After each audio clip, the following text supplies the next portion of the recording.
Banjir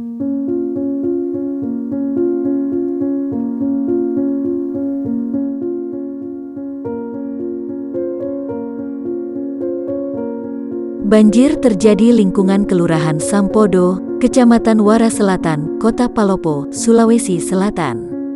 Banjir yang merupakan luapan dari Sungai Ratona itu merendam puluhan rumah di lokasi tersebut. Ada satu keluarga bersama bayi 3 bulan yang sempat ikut terjebak banjir. Beruntung, cepat dievakuasi oleh tim SAR gabungan menggunakan perahu karet. Proses evakuasi berjalan dramatis karena petugas harus menerobos genangan yang tingginya mencapai dada orang dewasa tersebut. Selain itu, petugas SAR juga berhasil mengevakuasi 2 orang lansia yang terjebak banjir.